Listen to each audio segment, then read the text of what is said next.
ভোটের বাদ্যি বাজতে না বাজতেই ফের উত্তপ্ত দক্ষিণ চব্বিশ পরগনার ভাঙড়। আইএসএফ তৃণমূল সংঘর্ষে দুই পক্ষের কয়েকজন জখম হয়েছে। একটি গাড়ি সাইড দেওয়াকে কেন্দ্র করে দুপক্ষের মধ্যে উত্তেজনা ছড়ায় ভাঙড় 1 নম্বর ব্লকের মাধবপুর থানার বিবিরাইট এলাকায়। দুপক্ষের মধ্যে প্রথমে বচসা বাঁধে, সেই বচসা সংঘর্ষে পরিণত হয়। ঘটনায় মহিলা সহ উভয় পক্ষের বেশ কয়েকজন জখম হন। আইএসএফ এর অভিযোগ, একটি বোলেরো পিকআপ গাড়ি সাইড দেওয়া নিয়ে প্রথমে বচসা হলে তৃণমূল কর্মী সমর্থকরা তাদের উপরে হামলা চালায়, কর্মী সমর্থকদের মারধর করে।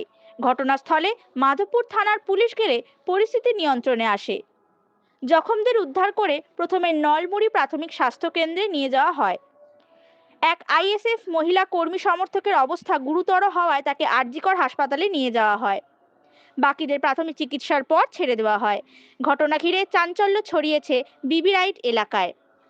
তবে এই ঘটনায় এখনো পর্যন্ত তৃণমূলের কোনো প্রতিক্রিয়া পাওয়া যায়নি।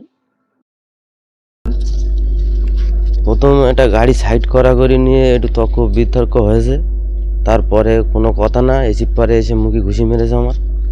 মারির পরে আমার মা গিয়ে ঠেকাতে গিয়েছে, আমার মাকে হদ্দম মার মেরেছে। আবার ফের মানানি মানে পুরো শাড়ি মাড়ি সব ছিঁড়ে, সে দেখার হাল নেই। মোটামুটি তোমরা তো দেখলে সব। কি কারণে মারলো আর কারা মারলো? কী কারণে মারলো কোনো কারণ ছিল না। মোটামুটি আমার গাড়ি সাইড নিয়ে গল্প ছিল, এখানে পার্টি জড়িয়ে দিয়েছে। পার্টির লোক ডেকে আমাদের মারধর করলো। কোন পার্টির লোক? টিএমসি পার্টির লোক। আপনারা কোন দল করেন? আমরা ভাইজান করি, কিন্তু এটা কোনো পার্টির ঝামেলা ছিল না, এতে পার্টি জড়িয়ে দিয়েছে। কারা জড়িয়েছে টিএমসি নেতারা। কজন আহত হয়েছে আপনাদের? আহত হয়েছে 8-10 জনের মতন আহত। আজকে মোটামুটি কিছুক্ষণ আগে আমাদের বিবিরাইট গ্রামে, ভাঙড় 1 নম্বর ব্লকের নারায়ণপুর অঞ্চলের বিবিরাইটের গ্রামে একটা গাড়ি নিয়ে পাশ দেওয়া নিয়ে একটা প্রবলেম। কি গাড়ি? একটা বোলেরো পিকআপ গাড়ি নিয়ে সেখানে দেখতে পেয়েছি আমরা যে তৃণমূলের কিছু দুষ্কৃতী আমাদের আইএসএফদের বাড়ি গিয়ে হামলা করে মারধর করেছে। এটা কোনো রাজনৈতিক ম্যাটার না, তারপরেও রাজনৈতিক হিংসায় জড়িয়ে গিয়ে আমাদের বাড়িতে ঢুকে মা বোনদের এবং আমাদের যারা আইএসএফের নেতৃত্ব তাদের বাড়িতে গিয়ে বেধড়ক মারধর করেছে এই তৃণমূলের দুষ্কৃতীরা। আমরা এতটুকু বলতে চাই, আমাদের মাধবপুর থানার আন্ডারেই পড়ে সম্ভবত আমাদের নারায়ণপুর অঞ্চল।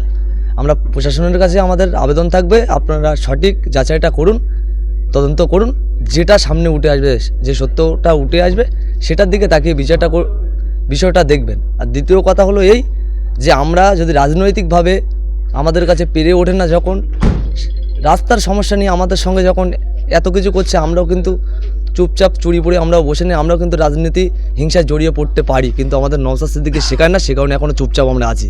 যদি মনে করে আমাদের দুর্বল, তাহলে ভুল ভাবছে। এরকম রাজনীতি, এরকম নোংরা রাজনীতি তৃণমূল বন্ধুদের যেসব ভাইরা আছে তাদেরকে বলবে এরকম নোংরামি রাজনীতি ছেড়ে স্বচ্ছ রাজনীতি করার জন্য। জলকে জানিয়েছি বিষয়টা। নওশাদ সিদ্দিকী ভাইজান আমার দলের বিধায়ক, তিনি রবিবার সকালে যেসব ফ্যামিলির মানে গার্জেনদেরকে বা মহিলাদের যাদেরকে মারধর করেছে তাদের সঙ্গে তিনি আসবেন, এসে দেখে যাবেন।